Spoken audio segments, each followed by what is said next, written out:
Let's move on then to the Lakers. How about that? But this won't be as positive. Pretty bad loss to the Hawks by 20. And the Hawks didn't have Trae Young, Jalen Johnson, or Kristaps Porzingis. No Reeves for the Lakers, but it's probably the worst loss of the season. I think that's fair to say. Boogie, when you lose a game like this, what do we do with that? You move forward. This is a team that's started off pretty hot. Obviously, you have your slumps throughout the season, but you keep moving forward. These type of games happen. This is a long season, and I'm pretty sure it's going to be more games like this down the road. But you keep moving forward. You keep building. You keep the goal in mind, which is, obviously competing for a championship at the end of the year. But like I said, these type of losses happen. You just keep moving forward, put this loss behind you. Short-term memory, and you move on to the next. Yeah. When you look at the start they had with no LeBron James, Luka in and out of the lineup, Austin Reeves in and out of the lineup, 7-3, it's a hell of a start for them, and they're going to continue to get better when they get fully healthy and fully loaded. And they found something. They found something with Marcus Smart, kind of throwing him in there. DeAndre Ayton has been more consistent. Jake LaRavia, now you're hearing that name more and more. So they're finding guys of what they can do with this team, and when the guys are fully loaded, when they're fully healthy, we'll see their real, rotations and kind of their roles to come real. But it's a great start. Like, if you told me right now all the issues they've had, that they're 7-3, there's always going to be bad loss. There's 82 games in this season. Like, there's always going to be stinkers like this. I don't even know if you watch film on something like this. It was so bad. I think you play them one time probably in 3 months in LA. Like, who cares? You flush this one. You look at the bright side that right now you're 7-3 and you're not even close to being fully healthy, and you're going to continue to get better and better. Yeah, I'm gonna flip the script on this one. I just think they got caught slipping. They played an Atlanta Hawks team that before that game was 3-1 with Trae Young being out of the lineup. They've been playing well. You know what I'm saying? But sometimes you can get tricked into it when you look and see Porzingis is out, Trae Young is out, Johnson is out. Oh, we'll be fine on this one. Easy night. Yeah, and what you run into is a group of guys that are hungry. Yeah, that are hungry to continue to win. And I think that's what they ran into with the Atlanta Hawks. I don't put too much stock into this game. I think they got caught slipping. They probably had some lemon pepper Lou the night before. Who knows? Yeah, who knows? But why do you have to say it all creepy though? Like when you do it, like. Yeah, who knows? But that's their prerogative. But on the basketball side, on the basketball side of it, I think they just ran into an Atlanta Hawks team that's hungry to get that name straight in. Prerogative. Well, JJ Redick has no time for any of these reasoning moments because he was not happy about it afterwards. Here he is. Was there a moment in that third quarter that you realized that this was not going to be one of those nights where at least your first unit was going to get banged? I realized that in the first 2 minutes of the game. What did you see in those first 2 minutes? Nothing.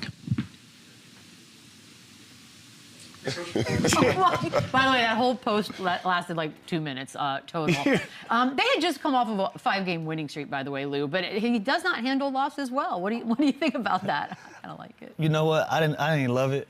And if I'm a player, I don't really love it, especially. Really? We're in a good run. We're in a good season. Like, let's not overreact and do this. Interesting. Like, we're not having our way in this season. Like, we're having a pretty good season. And JJ should know as well as anybody, these type of nights happen. These type of games happen. Now, his reaction can be his reaction. But if I'm one of the players and I'm one of the guys that's playing for him, I'm not really feeling that reaction. Like, 2 minutes within the game, and we still got 46 minutes left to play. So you telling me in those first 2 minutes, you knew that we weren't gonna have a good game, or you didn't see nothing out of our performance. Some of that is your responsibility as well. If you don't see us having the juice and having the energy that we need, or we're not executing the way, then put us in those positions. That's what your job is too. So, kind of the attitude towards it, I didn't love it.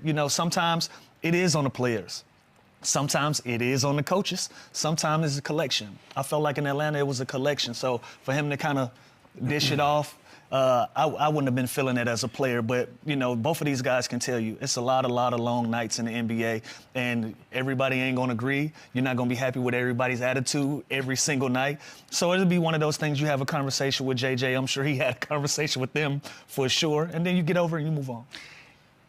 It's just funny to me because he left the booth doing what we did to go coach this team, and now he's got all this gray hair and all this stress, like being a president. Yeah, like I'm with Lou. Like, I don't think you need to overreact in a situation. It's the 10th game of the season, and again, you guys are off to a pretty good start for what the situation is. But on the flip side, you do respect it, and he's a guy that wears his heart on his sleeve, and he cares, and he, he's not sleeping nights. He's watching film. He's trying to find ways, which every good coach should do. I just think there's a time and a place for this, and who knows?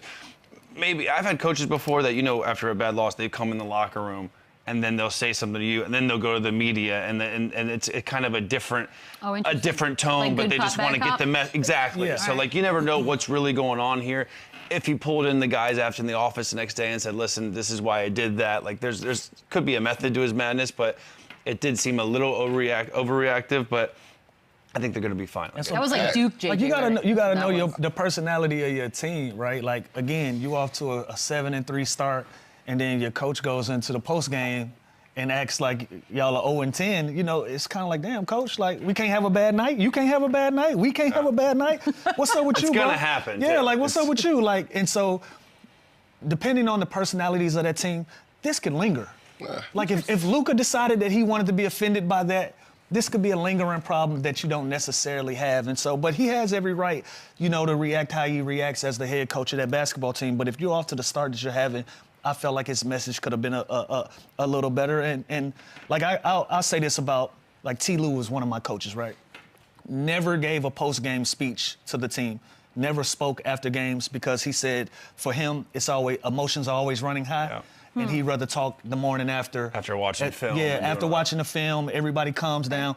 He'd rather has a conversation after, so emotions won't put you in a position that's not helpful or productive to the team. Sometimes these aren't productive, and sometimes they can light a fire up under you as well. And so, depending on the personality of your team, how this message gets perceived in the locker room. I'm gonna disagree with both of you guys when it comes to this situation. The reason I say that, we're talking about a Lakers team, and we've seen them in the past. They've had different coaches and whatever the case may be, but for the most part, in the past, they started off slow a lot. Even throughout the season, they started off slow. They had to, pick up steam throughout the season. This is a season where they started off pretty hot, and I think that's part of the identity of who JJ Redick is. That aggressiveness, that assertiveness, that, emphasis on, playing the game the right way from start to finish. And I think that's credit to why this Lakers team has started off as hot as it has. Also, when they, I appreciate a coach like this. I want a fiery coach. I've played for fiery coaches. It matches, who I am as a player. My high school coach, Otis Hughley, the same way. My college coach, John Calipari, same way. And I think, that identity of a coach carries over into the team where, like you said, you have a Lakers team starting off the way they did. But I've also played for, Hall of Fame coaches that are, falling asleep on the bench during the game. Dang, so, who's that? For me, I appreciate this, and So you wouldn't be offended I wouldn't be offended at all. I love the fire. Coach. I love the emphasis. I he's love on a this fiery team. Coach. Yeah, I think this is great for this Lakers team, and it's also part of the reason they started off as good as they have. Let me ask you this question. Yeah, I know. I like the Hall of Fame coach that fell asleep. More about that. I play for a Hall of Fame coach. Why do you keep doing the Hall of Fame? Well, give him his flowers. It looked like you want to give him his Sacramento. flowers. Yeah, and he was falling asleep during the games. Well, look, let me ask you this though, Boogie, as a player, right? I love a fiery coach too. I like a coach that can light a fire up under my ass. But do we love it in public like this? It is what it is. Yeah. It is what it is. We're all athletes, we're all professionals. Because you set the standard. If this is the worst, if that's the worst. Standard. But no, I don't think that's the worst. But if this is the standard you're going to set when we have a bad night. That's a great standard. Then Because you brought up the Clippers, and I also played for Ty Lue. Yeah. And it would be games where we would come in where we play like complete And you needed crap, something. And it's, all right, see y'all tomorrow. Oh, yeah. It's no urgency. And we look at how these Clippers teams is played out, and it's getting worse and worse by the year. And I love Ty Lue. Yeah. I think he's an incredible X and O guy. But sometimes let me ask you this. sometimes that laid-back approach carries over into the team, Right. and then you have a laid-back team. Right. And every time the game starts, every time it's clutch moments in the game, they're still laid back because that's the identity you've created. That's the standard you created for your team. So when you got a fiery coach like JJ, I don't like this. We play like crap. I knew in the first 2 minutes we weren't ready to play. That's because that's their identity this season. That's your coach's identity. So again, A coach's identity carries over to the team's identity. You mentioned Ty Lue, right? Your personality. You don't need nobody to tell you had a bad night. Nah. You know you had a bad night. So you got a coach that come in there, you ain't responding well to that shit right after that game. I might. Depending. I just might. Depending. But we I just might. also know it can go I mean, He can go the complete opposite ends of the spectrum. I mean, that's with anything. Yeah, that's, for sure. That's with anything. That's besides the point. But listen, so when you, but I'm, the what I'm Clippers saying the Clippers need forget- JJ. They need JJ Redick's They approach picture right ain't on now. here. I'm just saying, as far as the coaches, and you're a 7-3 team. I'm okay with my coach lighting into us in the locker room, and then he go out into his press conference and say, you know what, we can have a better night. I'm okay with that. He cursed me out for 15 minutes after the game, in private, in that locker room. Hey, y'all didn't have it. Y'all look like trash tonight, and we got to get better. Hey, tomorrow practice. You just lost to a team with 3 starters out. Yeah, and you ain't the first team that lost to them. Yeah, but we're not. They 4-1 before that. I'm not going to discredit Atlanta. But that's a caveat too. I'm looking at it from JJ's perspective with this team that started off hot. You come in, you lay an egg with a team that's missing 3 starters. Yeah, I'm pissed. but we didn't see fire. I realized it in the first 2 I didn't minutes. see fire. I saw dismissive. That was just frustration. I didn't see fire. I saw dismissive.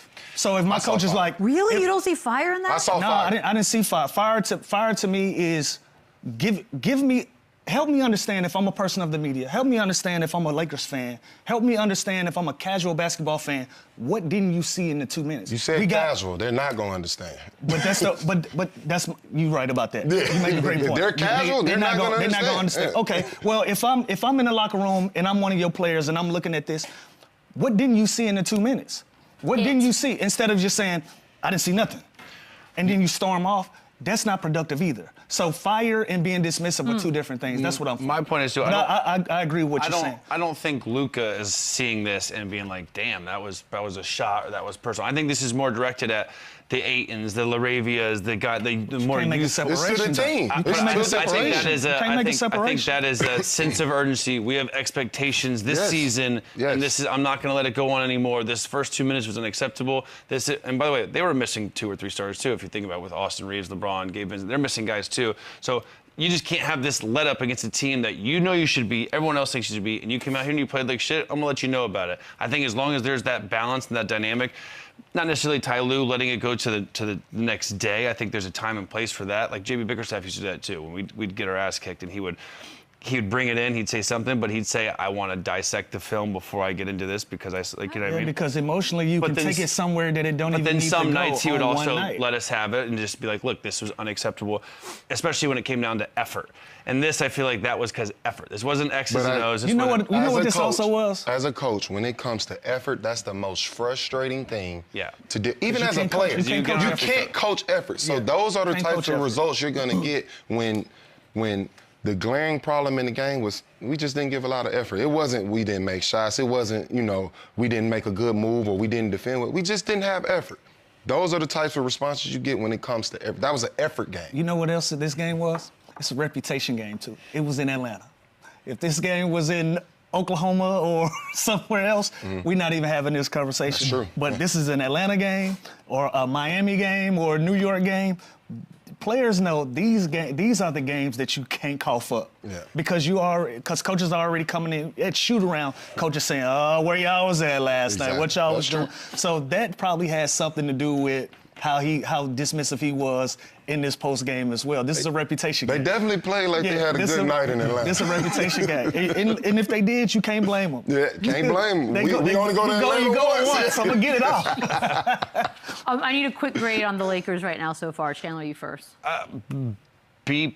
Like, I think about it. They're 7-3. Right now, if it ended, they have home court advantage, and LeBron James hasn't played, and their other 2 best players have missed half the games. Yeah. I don't know how much better they could be right now for what they've thrown out there on the courts. I think they've had a hell of a start, and I think they're going to continue to get better, and they're going to be there. B+. Anybody got better or worse? I got an A. A. I give them A. Yeah, this is a great start for them. This, like I said before, this is a team that's in the last recent years they've started off slow almost every season. To come out to this hot start, to create this new standard for themselves. Obviously, you got your 2 stars in Austin Reeves and Luka holding the fort down. Till your 3rd star comes back in LeBron. I think this is a great start for them, and they can only get better from here. And think about what we're saying. We're all giving them A's and B's, and that's why JJ Redick was that fiery or whatever, because he sees the fire. He said one-word answers. That ain't fire. Y'all stop saying it's fire. Okay, Lou, that's why he's pissed. Okay, that's why he's pissed off and frustrated, because he knows how good this team can be and how good they've been to go out there and play like shit and get blasted by a team that they shouldn't that annoyed Fire. him. Fire. I think That's that normal. frustration was I'm okay. only Yeah, about that's standard. normal. It was only about Listen, standard. Don't yell at me for 10 minutes in the locker room and then go on national TV in your presser and act like you ain't got nothing to say with this smug look on your face. That's all. As a player, depending on my mood and how it's swinging when we on that road, because you know we are moody people on these roads. Everybody dealing with something. And if I look up and that's my coach, in the morning I might have an issue too. You ain't the only one in here mad, JJ. What's up with you, dog? Well, then you all have talk. So if I'm grading this team with all of that still, I still give them an A- B+ for sure. Okay, there you go. We're gonna take a very They're good quick grades. break. It's the best I- grades we still ever good got. grades. I know Chandler's like, Still I'm a great grades. genius. He's getting degrees. Run it back, run it up, run it back.